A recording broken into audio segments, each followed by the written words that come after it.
Hi everyone, delonewolf here and welcome back to EVE Talk, your weekly look at the market in EVE Online. And unfortunately this week we have to start the video with some pretty bad news in my opinion, because CCP Falcon has left the company of CCP and is now looking for a new adventure to start. CCP Falcon, CCP Guard, the community team, they have for a very long time been the face of EVE Online and of CCP. Very passionate people who were super interactive with the community, and it's, in my opinion, very sad to see them go. We do have some new community devs, but they have really big shoes to fill. They basically still have to prove themselves to the community, I think, and it's gonna be quite a monumental task if they want to reach the heights of CCP Falcon and CCP Guard. I feel like you always saw that CCP Falcon loved the game and loved the player base, was always giving 100%, so it's really sad to see him go. I'm not gonna speculate on why, although I'll just say that if we don't see the Alliance tournament come back, that will probably have been one of the straws that may have broken the camel's back.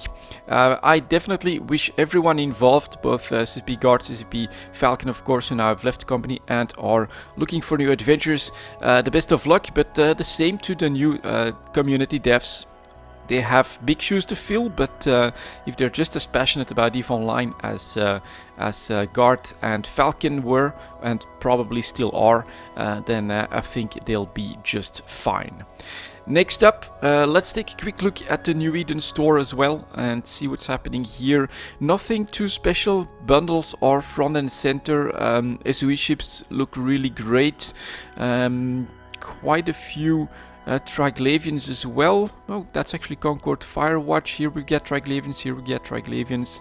The Tengu, but I'm not seeing any sales or anything too special. So transition week here, we don't have any specials to announce, which means that we can move up straight to the market to some plex and stuff, and that's gonna start at 225.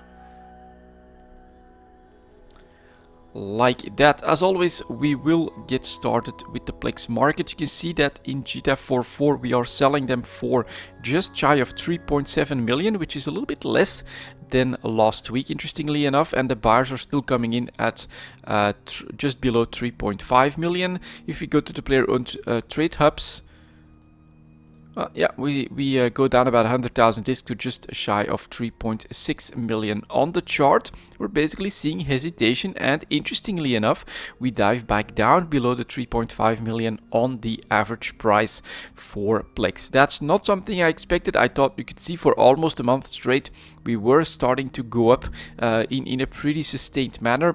We've stalled basically over the last week, and we're back down to plex for less than 3.5 million on average.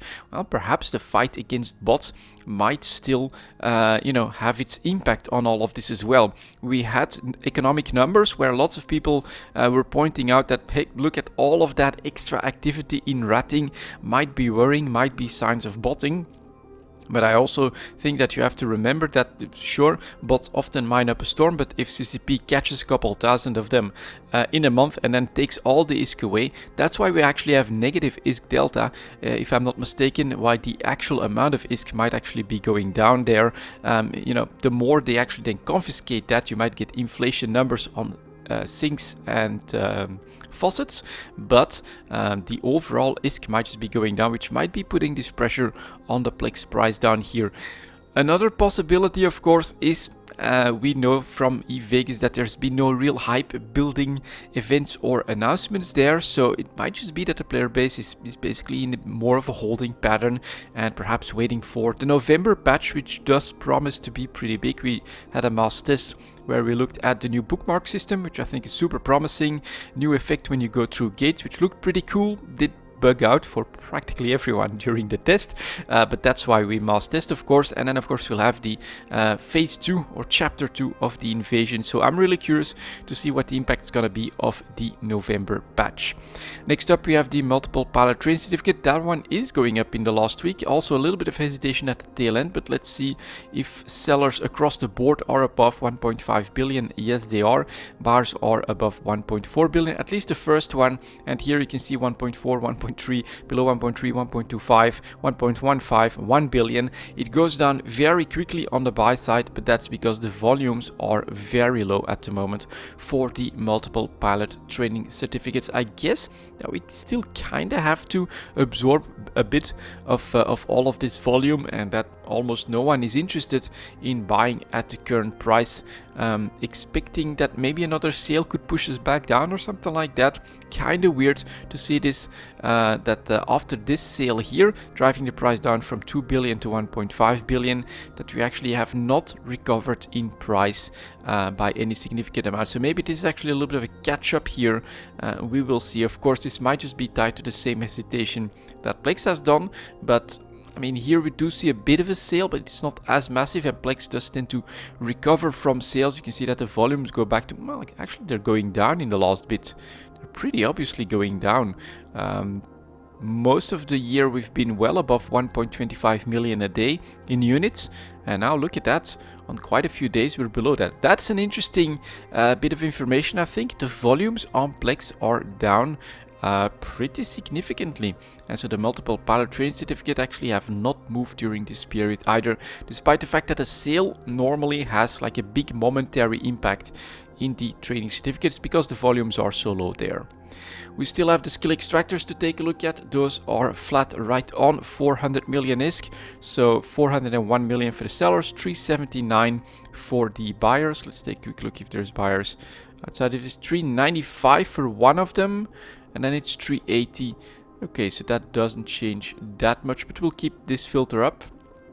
That's interesting. Someone must have made a mistake because they're actually buying a lot of these, trying to buy a lot of these in perimeter, but they haven't triggered the possible sale in GTA 4 itself. So that's probably a mistake, and so we might actually see that buyers are going up to 396 million almost. That means a super narrow margin right on the 400 million mark of the chart. After that, we've got the injectors. Here are the large scale injectors, still a little bit in trouble, recovering to 800 million ISK at the tail end. We're talking 814 million for the sellers, 782 for the buyers. And you know, same, this is basically following the Plex chart pretty closely when it comes to the general trend here. Bit of pressure, of course, because of the current skilling spree that is still ongoing.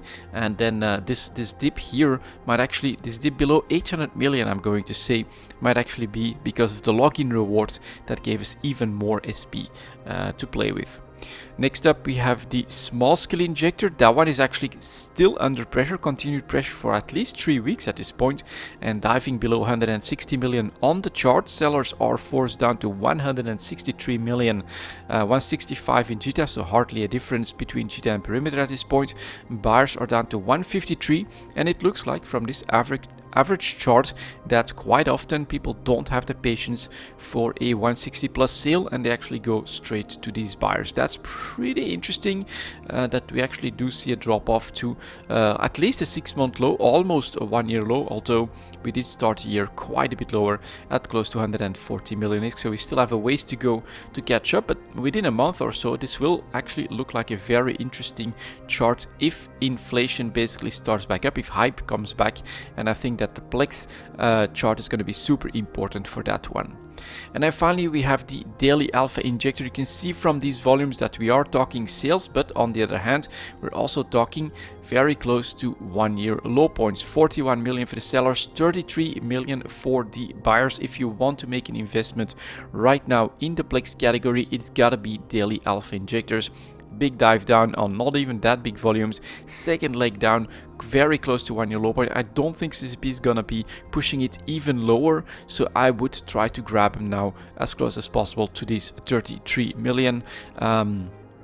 Very interesting, and definitely an opportunity if you look at this entire chart, and if you look at the fact that these sales are happening on these big volumes, just like here.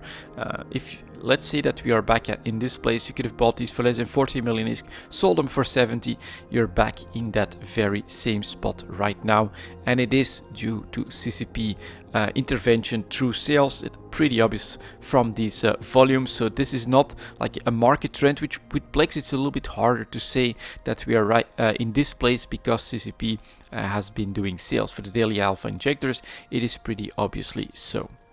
Next up, we have the mineral market coming in at 10 minutes and 5 seconds.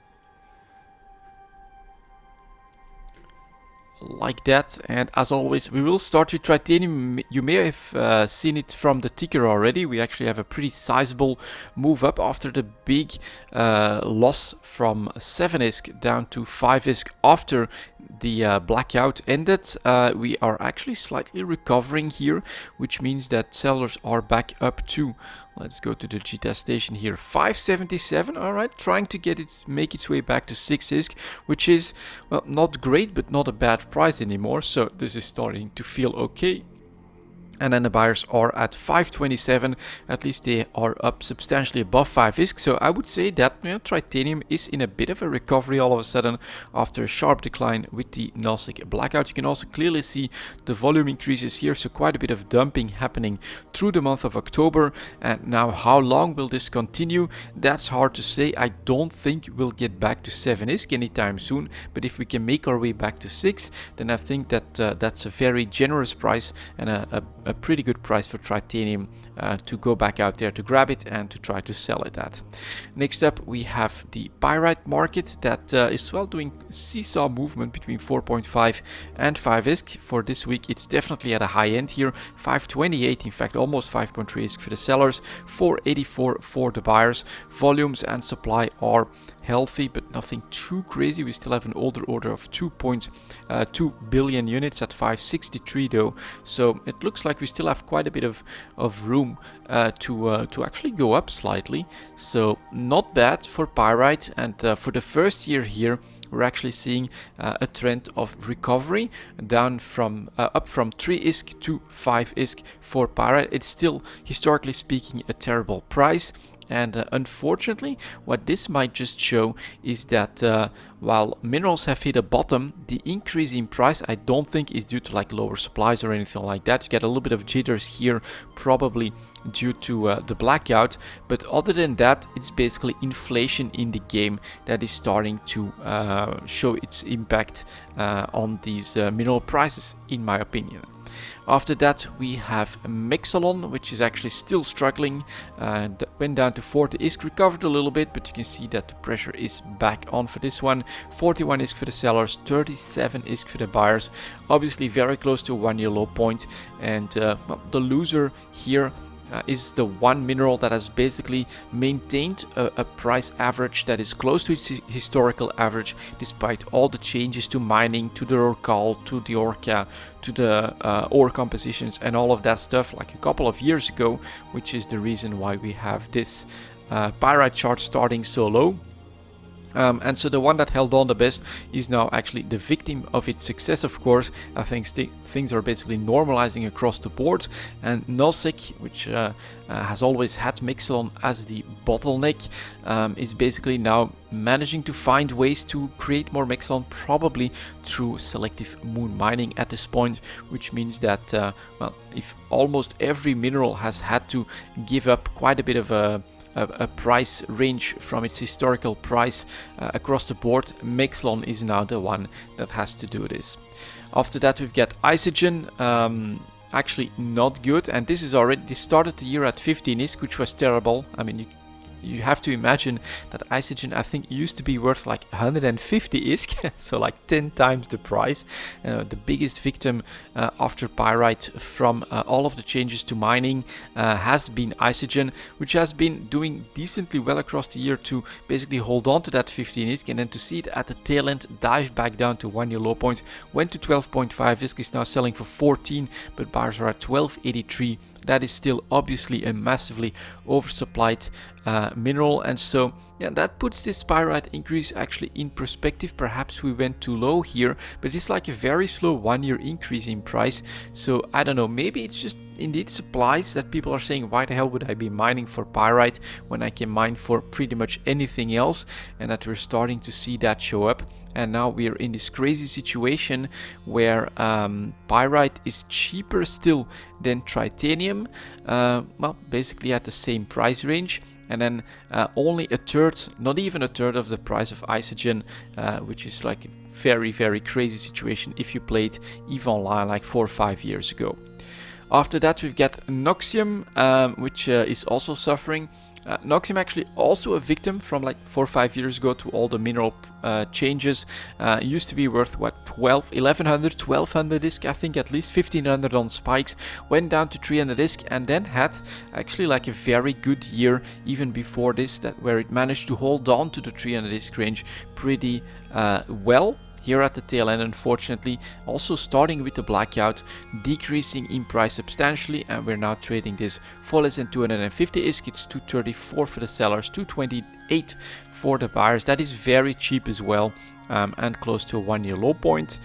And then we have our former Nalsic minerals. This stuff used to be worth thousands, I think, like 1800. 1300, 1500, definitely a pretty damn good price. Of course, Moon Mining is the biggest culprit of this, making a source of Zydrine and Megasite readily available in HiSec. Has changed the dynamics substantially. Trying to trade at around 500 ISK at this point. It's 485 this week, 445 for the buyers. You can clearly see pressure on the price here to go lower. And then if you look at the sell orders here, this is a story that I've told quite a decent amount of times. 1.5 million, 3 million units, 1.6 million, 1.6 million here. These are basically small batches of maybe weekly or bi-weekly or a little bit less than that cycles of Moon Mining in HiSec. The way this used to be, we can also clearly see that price doesn't have that big of a margin. It really used to be that the sellers would dominate the price of these of Zydrine and Megasite, of the Nalsic minerals, and they would bring in much bigger batches than this, and you'd have far fewer sell orders. You would have a chart that would be far closer to the sell price as well, and that's basically because this was an item that you had to get from sources outside of HiSec. That dynamic has changed, supplies have increased, and the prices are now down to what they are at the moment. Megasite has actually had an even rougher time. You can clearly see that we started the year at like 350, right, basically after the biggest crash in minerals, and this is also like the low point of pyrite, right? So like biggest crash in minerals due to all of the changes to the game. Went up to 600 ISK, and then we've got this slow decline back to a 1-year low point right now. 355 ISK for the sellers. Buyers are coming in at 337 for Megasite. That is super cheap, and here you get that same pattern. 1.2 million, a million, 7.5 million, like probably one Moon Mining cycle of like 2 weeks, maybe 3 million here, 1.2 million. Yeah, this is just corporations or even individuals that bring this in on a very, very regular basis. So that's yeah, not good news for the price of Megasite. And here I'm really starting to doubt that this is inflation. This might just be people moving to other mining activities rather than focusing on any pyrite, because it was just that bad, and it's just more like bringing the pyrite price in line with normal average prices for cubic meters per hour that you can mine, basically. And then finally we have the odd one out. Here is Morphite. It is declining a little bit at the tail end, but doing so from a nice high point of like almost 13,000 disc. We're currently at 12,000 disc for the sellers, 11,200 for the buyers. Morphite though is a different mineral than all the previous ones. It is tied to the Tech 2 economy, so it really has its own dynamic, and this is basically, even historically speaking, a normal price and range for Morphite as well. So minerals struggling across the board, a bit of recovery in pyrite, same with titanium, but that's after a pretty big crash here. And then pyrite, I think, has basically been in such a bad place that people are just not mining for pyrite anymore, which means that supplies do eventually dry up, of course, and then you get this increase in price just to bring it in line, I think, with all the other minerals. But pretty much everything else is still struggling. Noxium as well, and then Zydrine as well is basically struggling at the moment. Next up, the PI market. Let's take a look at that at 1920. And here we go. Advanced planetary materials, excuse me, for broadcast nodes. All right, after declining last week back to like less than 2 million on average, is actually shooting back up here. Sellers are at 2.1 million, buyers are just below 2 million ISK. Supply wise, this is actually a lot of supply in the last 24 hours, putting a bit of pressure on the price, but they're apparently willing to go in very small numbers when it comes to the competition in the sell prices. So an above average price for broadcast nodes, interesting, not like a big volume spike, so this doesn't indicate like a big investment or something on this dip. No, just a market move from average to a slightly above average price. Construction blocks are still trying to recover. You can see some data points though finally getting back to the 10,000 ISK. Sellers are at 10,000 ISK and buyers at 9,400. We're still obviously well below average. We should see 11k as the average, but the recovery is continuing for construction blocks, albeit very slowly. Then we've got consumer electronics, very different story here. This is an interesting chart. Most of the year 12,500 ISK easy average. Now sellers are coming in at 11,150, buyers at 10,250 ISK. One new low point on the chart right here for the buyers. This is an opportunity to buy below the entire chart. I would say, yep, if you want any PI investment for like the medium term, I actually think medium term this could all turn around, then consumer electronics looks like a very interesting place to look. Then we've got coolants, nice little surprise spike to me personally, because we haven't seen fuels move substantially. Went up to 14,000 ISK at least. Sellers are still at 12,700, which is a pretty damn good price. Buyers at 11,340. So yeah, slightly above average for coolant. Still, we have recovered from a surprise spike for me, basically late October. You can see though that the opportunity to sell at this price has increased supplies all of a sudden substantially and brought it back in line. So there are stocks ready to sell above average as well. Enriched uranium next is holding on to 14,000 ISK, right on its yearly average. 14,600 in fact for the sellers, 13,300 for the buyers, and the average is actually right in between. So that looks like an okay market. Sometimes sellers win, sometimes buyers win. The average price is right in between them, and it's right on the average of the chart as well. Not much to say. Pretty strong performance for the fuel related PI materials. Actually, a lot of them were struggling about maybe 2 years ago, I think, when the refineries came into view and basically replaced a lot of functionality for POSs. We had this big dip on fuels, but all of these have recovered and have actually done really well through the summer, unlike some of the non-fuel related PI materials like construction blocks, although it's a very late dip here. Same with consumer electronics. You can clearly see the September dip here. Coolants doing quite okay. Enriched uranium doing very well through the summer. So there's definitely a difference between those two that has shown up again. Next up, integrity response drones. That's the opposite of broadcast nodes, obviously going below average. I would call it 2.4 million for the average. Now we're below that for the sellers, and the buyers are below 2.2 million. So that one is obviously under pressure. Mechanical parts tied to fuels had a difficult September, actually also struggled with the September dip here, went to far less than 10,000 ISK, but is in the process of recovering, and we are already talking 11,000 ISK for the sellers, less than 10,000 still for the buyers though. So if you want in on that recovery, you can still buy for less than 10,000 ISK, which is down here on the chart. It could still make sense to try to do so for mechanical parts, but you can clearly see that the average price is now being dominated by the sellers, so it's going to be very difficult to actually grab that. You'll have to be aggressive, probably go above 10k to actually grab the mechanical parts there. Next up, nuclear reactors, and yeah, that is a market that was very interesting a couple of years ago. Lots of volatility, but also plenty of volumes to actually make trades in it. Volumes have dried up, volatility then died down, and now basically on a complete lack of volumes, anything that does move in quantities, which is actually not that big in quantity, tends to have a very big impact on the market. So here we actually had a move up to 110,000 ISK, and now supplies coming in, and we are down to 87,000 for the sellers and 64,000 for the buyers.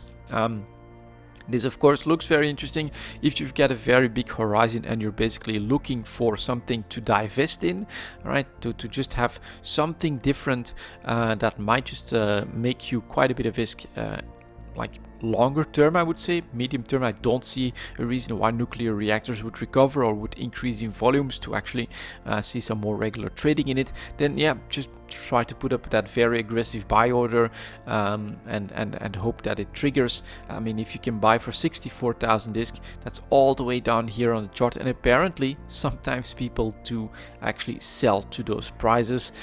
Makes sense to slowly try to build that up, but at the moment don't go crazy with the volumes because it's hardly being traded at all. Then we have the organic mortar applicators. Those went to pretty close to 1 million ISK, a bit below average, and are basically apparently in the last couple of days recovering to the average. We're talking 1.2 million for the sellers, 1 million for the buyers. Pretty average situation for organic mortar applicators. Robotics tied to fuels next also had this September-October dip here, went down to 90,000 disk, recovers to 95, and if you look at the yearly average, we're basically a little bit below that, 95,300 for the first seller. We're very quickly going though to 96, 97, so it doesn't take that much, I think, to get us back to 100k. We're not that far off the average, and buyers are at almost 93,000 disks, so that's very close as well. They're obviously being forced up. So once buyers get a bit close to 95 and then sellers get a bit close to 100k, we're right back on the average, and it could definitely happen for robotics. This is a far less violent chart than what it looks like. The range 90,000 to 110,000 percentage wise is really not much. So robotics basically here again, decently strong summer, managing to maintain an average to above average price, but then September, October, yeah, that's where we had a dip in a lot of the PI markets. This one though trying to recover. Self-harmonizing power cores, couple of spikes in the summer up to 2.4 million ISK, but now I think things are calming down. 0.05 million for the sellers, 1.9 million for the buyers. I would call this around the average actually for this year. Superconductors are still trading below average. We're talking 11,700 for the sellers though. Those are trying to get back up a little bit. And then the buyers are 10,700 disk. Okay, this might actually need to catch up a little bit, but I do think that if we look at the current sellers, that we might make our way up. Test cultures, okay, interesting recovery here as well, although that is quite relative. We're still talking a bottom price of 6,000 disk. Currently we're above 8k for the average, 8,000, almost 9,000 for the sellers, 8,000 for the buyers. Okay, and supplies are drying up. Basically, the way I'm seeing this, test cultures normally on good prices is worth a lot more than 10,000 disk. I'm seeing a similar story here for the test cultures compared to pyrite. It was just for such a long time so uneconomical compared to anything else in the PI market. I mean, we're talking 6,000 to 7,000 disk prices for a refined PI material, that finally the market has said we're just gonna not produce that. A lot of people have decided to move away from their test culture planets, and this is why now we have this slow recovery over like half a year back to almost 9,000 disk for the sellers, just trying to bring the price back in line. But look at anything else here: mechanical parts 11k, construction blocks 10k, and that's below average. Consumer electronics 11,000, that's below average. So this is, I think, basically just a something that test cultures had to go through, because it's been so much below average for such a long time that there's just producers stepping out of the test culture market. And then finally we've got the wetware mainframes that are holding on to 2.1 million. Okay, 2.2 for the sellers, 2 million for the buyers, back on its average as well. So the PI market, well, basically I'm seeing a recovery after that fall bottom, which seems to be forming on most of these. I was expecting that to happen late summer, and basically I think that the skilling spree and the non-stick blackout has stalled all of that, causing the crash to be delayed until then. And so you can clearly see on some of these though, that here if you had bought in October, if you had bought in September, October, or even right now for consumer electronics, but then you've got the same here with mechanical parts, buy in mid-September, early October, that would have probably been the bottom price for a lot of these. All right, let's move on to the advanced moon materials coming in at 29.15. Let's take a look at that. Haven't really heard too much of major rumblings in nullsec and crystalline carbonite. Actually going back up a little bit from 140 back up to 156 for the sellers, 143 for the buyers. Interesting move, not what I expected. I thought we'd continue the decline or that we would start to find a below average price range. Well, crystalline carbonites basically back to an average price for the year here. Let's see if the others follow suit. Unfortunately not ferrite carbide diving close to that low point of trading, 125 on average, 133 for the sellers, 128 for the buyers. Obviously under pressure right here for ferrite carbide and trading well below average. Then we have the titanium carbide, or a bit of a slight recovery on some volume. So I think that once we reached the 175, some speculators did come in. They drove the price for the sellers back up to 200 and buyers back up to 188. Yeah, to me this is pretty much speculation from the market, right? We dive down so quickly to 175, you get the volumes, and then we're back up to 200 for the sellers. Pretty much has to be market speculation. Tungsten carbide, that one is actually still at that 175 low range. We do have a volume spike, so sellers are actually up to 187, but buyers are still at 177. So obviously trading below average as well. When it comes to the metamaterials, here is the photonic metamaterials, a little bit of a bump up, but still I think trading below average. Yeah, 17k for the sellers. It's not that bad, it's not that much below average, but it's obviously taking a little bit of doing to sell at that price. And then 15,700 for the sellers. Yeah, that's like 1,200, close to 10% margin, a little bit less than that. Alright, it's not that dramatic. It's a bit below average, but it's not that bad for the photonic metamaterials. Plasmonic metamaterials next, still trading above average, I would say. 23,300 for the sellers, 20,400 for the buyers. That's a decent margin, right? That's 3,000. That's more than 10% of a margin, so potentially we could go down pretty quickly if supplies start to trickle in, but a little bit of a lack of supply, giving this an above average price still. Surprisingly strong performance here and there, in my opinion, for these advanced moon materials. We get non-linear metamaterials, different story here, obviously trading well below average. 22,000 for the sellers, 21,000 for the buyers. That's pretty low for non-linear metamaterials. And then finally we've got terahertz metamaterials. Ooh, that's very punishing. 1 year low point going below 20,000 disk. We're talking 20,500 for the sellers, but 19,700 for the buyers. Now, if you want to make an investment, obviously try to grab some of these terahertz metamaterials below 20,000 disk.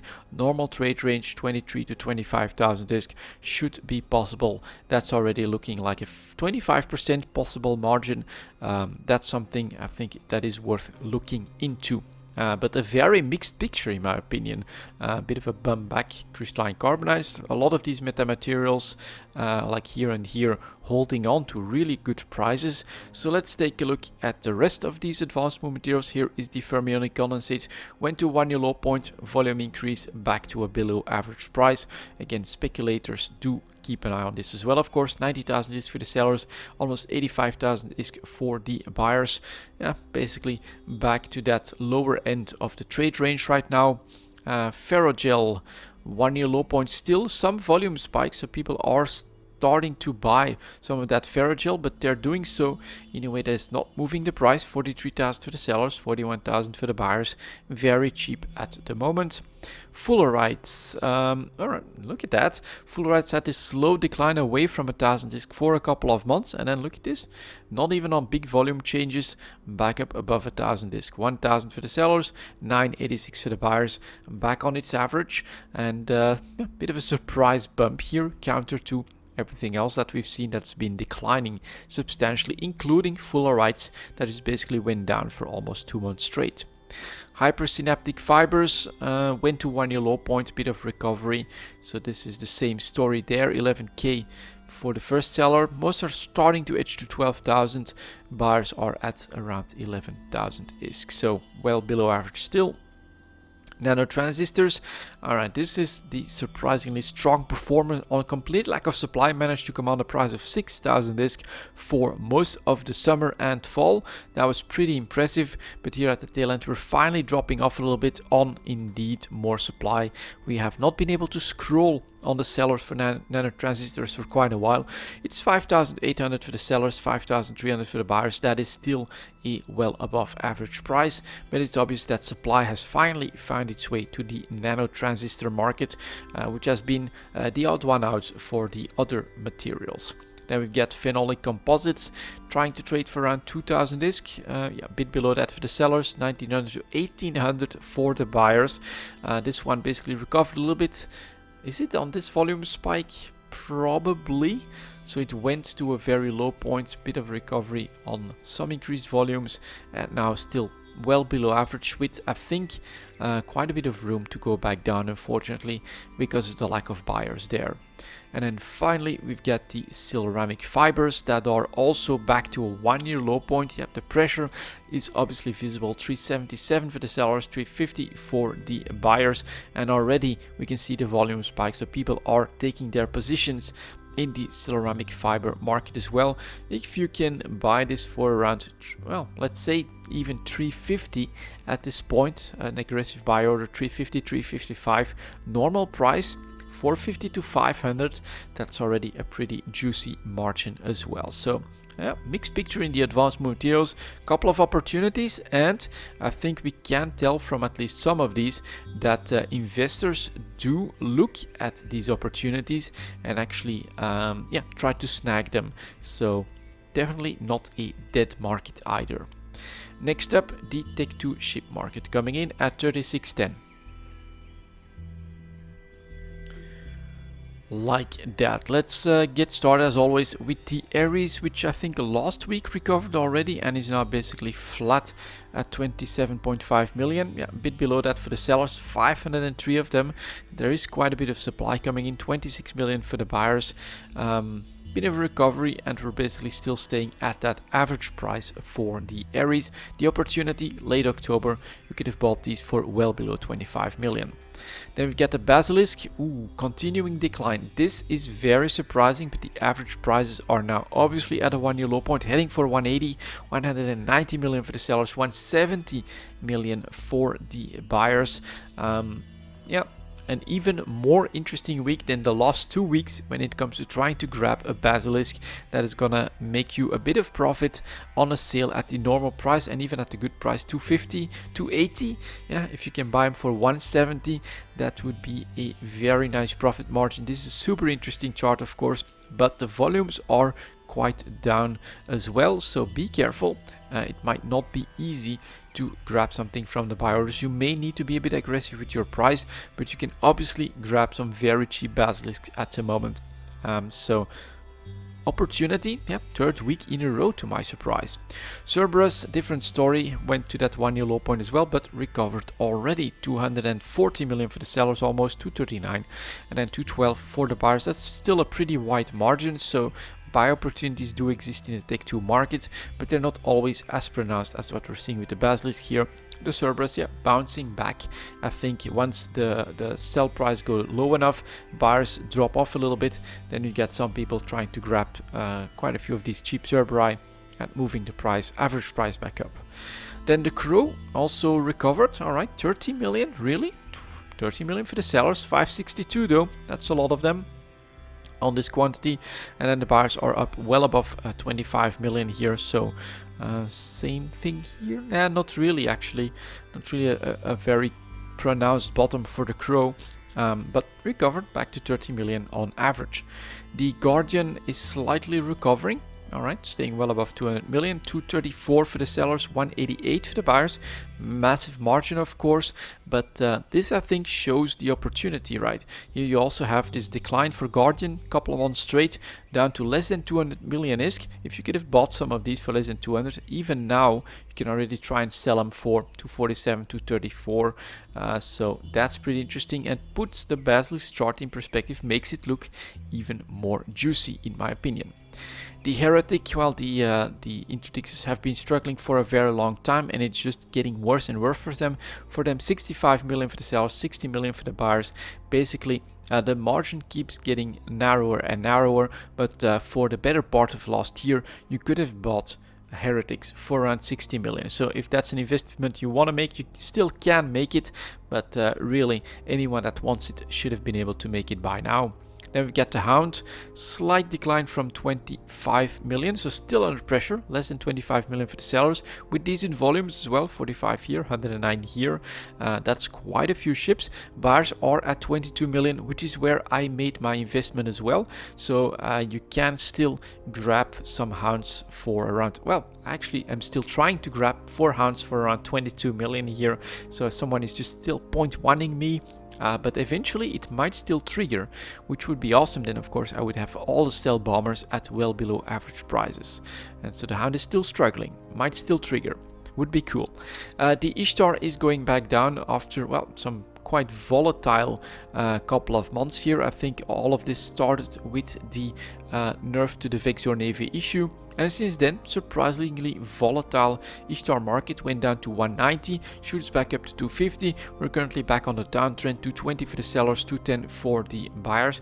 If we reach 200 million on the chart again, that might be a good idea to buy this one, because part of this has to be sort of manipulation, or Ishtar fleets being built up in 0-0, something like that must explain this this spike here, because I don't think it was a change or a CCP nerf that made that happen. Then we've got the Manticore. Let's see what this one is doing. Still struggling, obviously. Stealth bombers are still going back down. Less than 25 million for the sellers, 20.6 million for the buyers. That's even lower than what I bought my, let's see. Yeah, then the 22 million that I grabbed my Manticores. I might even try to lower my average cost at this point. 20.6 million for a Manticore. I mean, that is very, very low if you look at this full 1 year chart. So this one is full of potential. I have a small investment. I may have even bought a little bit too soon looking at the current situation, but stealth bombers look very interesting, just like the Basilisk. Now here the Munin, same thing almost. Look at that, going back down to almost 200 million. We're slowly heading there to 24 for the sellers, but 184 for the buyers. Super big margin as well. If you can grab one of this one from the buy orders, you're so much below the chart that it makes a lot of sense as well. Yeah, Munin, a buy order below 190 could just trigger. You can see that the average prices are going down, so that looks pretty interesting here as well. The Nemesis, you can see here, bottom 21 million, recovered to 25, but still struggling right here. Probably on a decent amount of supply. Yeah, 23, 56. 11, all of this below 25 million, so we're at 24.5 million for the sellers, 22.6 million for the buyers, still well below average. Then we get the Oneros, that one recovered back to 200 million. I'm suspecting a big gap. Yep, 200 million for the sellers, 169 million for the buyers. That's a massive margin between the two. Volumes though are not doing great, so it's going to be very difficult to grab one of these Oneroses for less than 170 million ish. But if you do, of course, you've got an incredible purchase. Then we get the Purifier, same story here, right? Bottom early October, bit of a recovery, but we're already back in struggling territory. Less than 25 million for the sellers, 22 million for the buyers. That's right around my investment price as well, so those still look very interesting. Saber, what?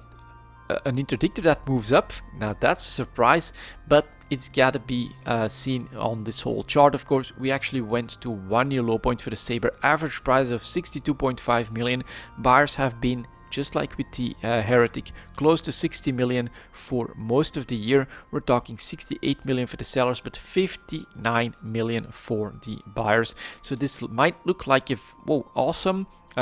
Saber investments, is it the time to do so? The buyers are saying no, this is not the time to do so. This is basically who the hell is gonna keep putting more sabers on the market at a price of 62.5 million? Almost no one. So volumes go down, it dries up, price is forced back up on the sellers, and the buyers, they're just not budging. 60 million, 59 million for a saber, we're not paying more than that.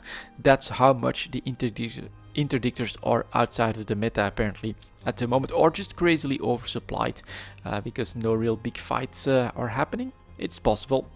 Next up, we've got the scimitar.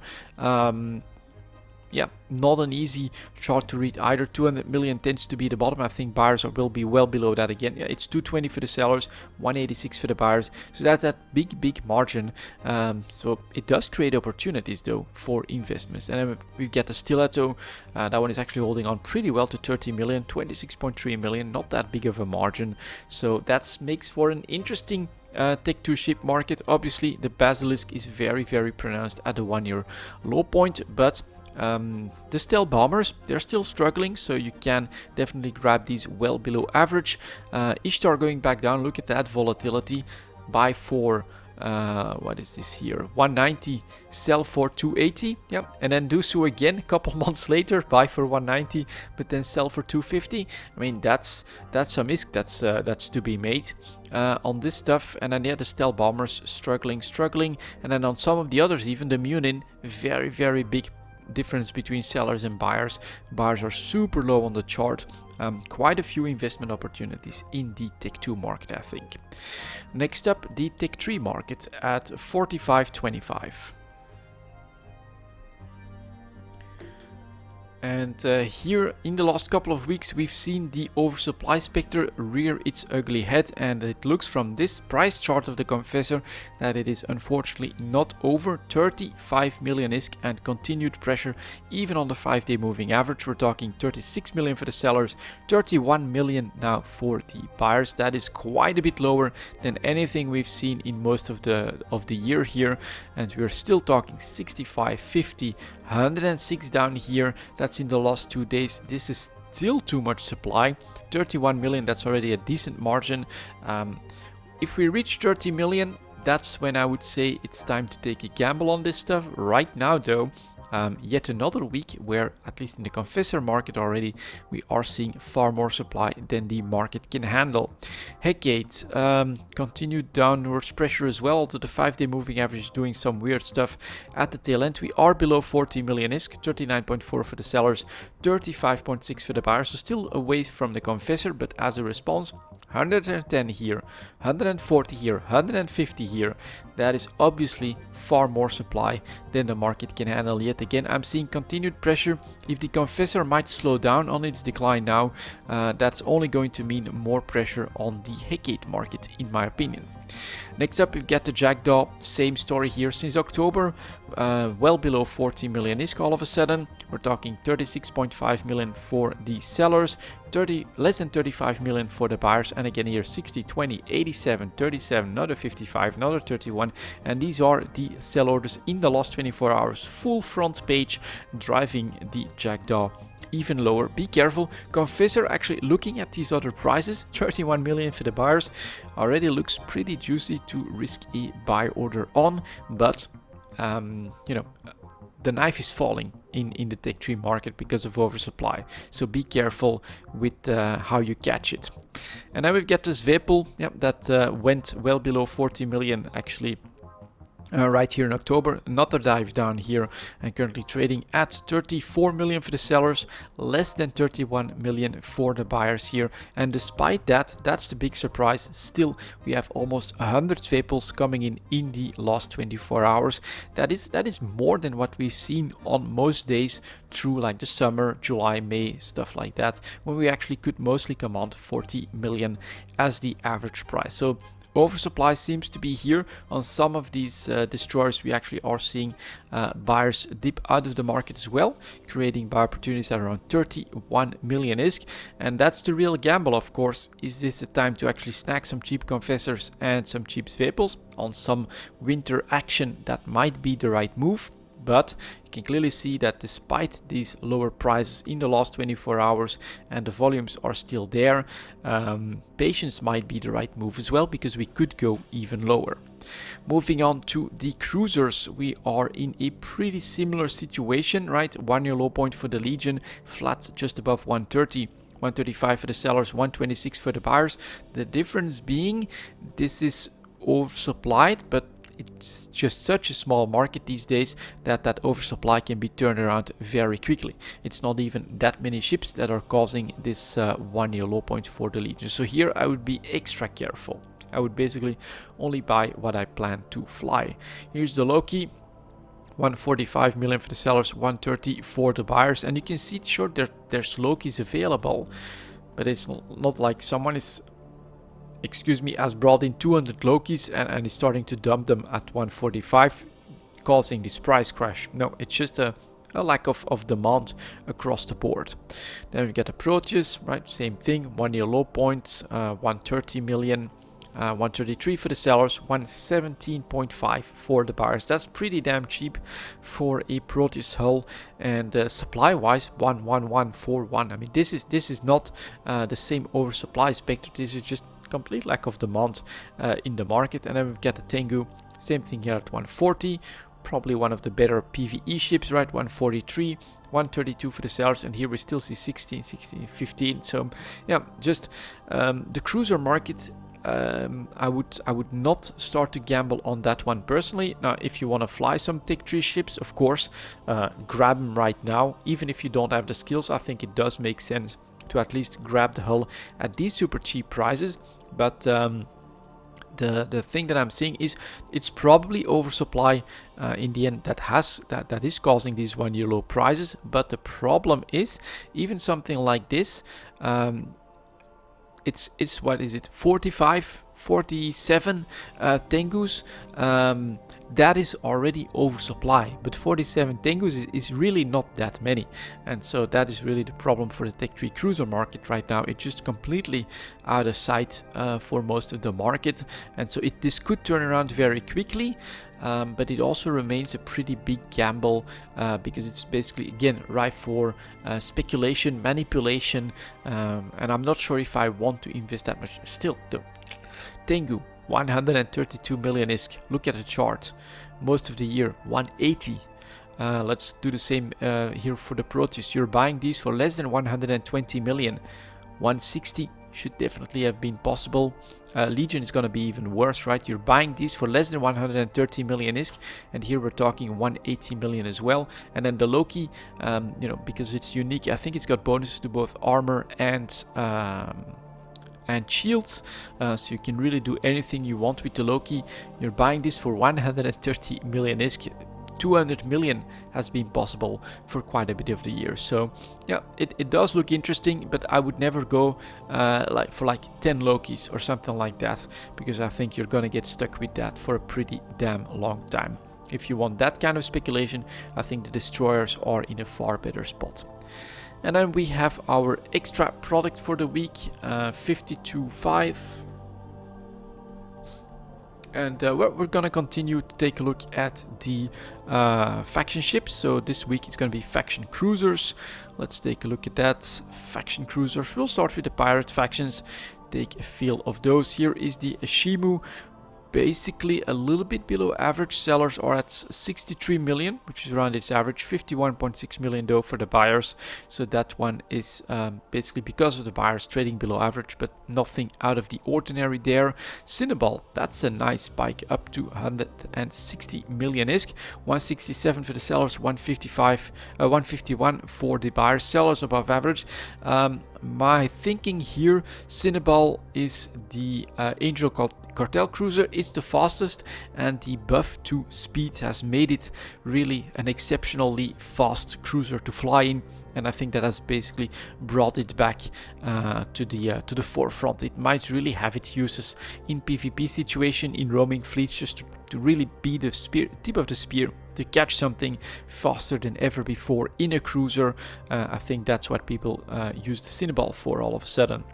Ortrus, actually, 1 year low point. That's a completely different story. 181 for the sellers, 161 for the buyers. So 160 for the buyers of the Ortrus. That is very cheap for a super powerful ship. I also love this one actually for exploration. It's not as good as the Gila, but it can definitely get the job done. So yeah, an Ortrus, pretty cheap at the moment. The Phantasm, obviously also trading below average, 70 million, 77 for the sellers, but 66 million for the buyers. Bit of a lack of buying here. Cheap Phantasms at the moment as well. Stradios, alright, well, big spike here in August, up to 210 million. Basically, we're back down from that. 164 for the sellers, 149 for the buyers. Yeah, a bit below average, but basically an okay price for a Stradios, I think. Gila, going up a little bit. Okay, went to a bottom price in September, less than 180. He's now selling for 200 million ISK, 178 for the buyers. Maybe a little bit of more interest coming back for the abyssal activities because of what we saw when it comes to the new Dreadnought that's coming, the Triglavian Dreadnought. Perhaps people are already like prepping some Gilas to dive into high-end abyssal pockets because, well, if there's some exclusive items needed to build the Dreadnought and that come from there, obviously that makes it a worthwhile investment to get some of these Gilas ready. So might just be the case here that people are speculating on higher abyssal activity. Then we get the Vigilant, yeah, bit of an odd one out, obviously trading below average as well. 170 for the sellers, 153 for the buyers. So a lot of cheap pirate faction ships, but the popular ones like the Gila and the Cinnaball that might be at the forefront of what CCP is doing at the moment with EVE Online. Those do know pretty good prices. Then the Navy factions, let's get started on these. Here is the Augur Navy issue for Amar. Bottom in September, October, went down to 30 million ISK. We're up to 42 for the sellers, 34 for the buyers as well. So it looks like a turnaround here. Again, a slight increase in value for the Amar LP to be spotted in the Augur Navy issue at least. So does this mean that Minmatar might be winning out a little bit against Amar, turning that around? We'll see. Here is the Caracal, still very flat below 40 million ISK actually, 38.5 for the sellers, 34 million for the buyers. Obviously, if you want to speculate on grabbing ships that at the moment are super cheap because the LP is plentiful, then the Caracal Navy issue is definitely an opportunity. And then we get the opposite. Here is the Galente one, Executor Navy issue, well above average, selling for 68 million ISK. Buyers are at 54 million ISK, so the Galente LP is very expensive. And it looks like Caldari is still winning out here. Omen Navy issue, again, look at that, bottom in September, October, slight move up to 40 million ISK, hesitation at the end though, 40 million for the sellers, 36 million for the buyers, trading at the low end. And then we get the Osprey Navy issue, super cheap as well, obviously well below 40 million ISK. If you want to invest in LP, in a faction warfare potential turnaround, Osprey, Caracal and Omen look very juicy. And then we get Minmatar. That's really surprising that the side Navy issue actually also is going for a super low price. 40 million now for the sellers, 36 million for the buyers. Basically, I think it's a lack of volumes that is creating this situation. Is it different for the Stabber? At least that one is trading a bit above 40 million ISK. 45 for the sellers, 38 for the buyers. All right, Vexor, also cheap.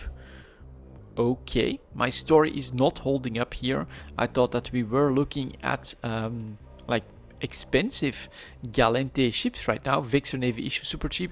Might be because of the change, of course. The Vexor Navy issue used to be like a king of PvE, of cheap PvE, and that has completely changed with the rebalance of the ship. It might just be so much out of the meta that even very expensive Galente, yeah, you can see it from this, right? Look at the volumes here. And then down here, that's the volumes. So that's an interesting lesson in my opinion. I still think that for the Caracal Navy issue and the Osprey Navy issue, we are right. Caldari LP and even the Amar ones as well. those LPs are really expensive, meaning that these ships are trading at super inexpensive, so these ships are trading at super low prices, might be worth looking into. But we don't have the counterpoint where the Galente and the Minmatar cruisers are very expensive because of the situation, and that is because, well, they've been changed and they're just not being flown enough to actually make that happen.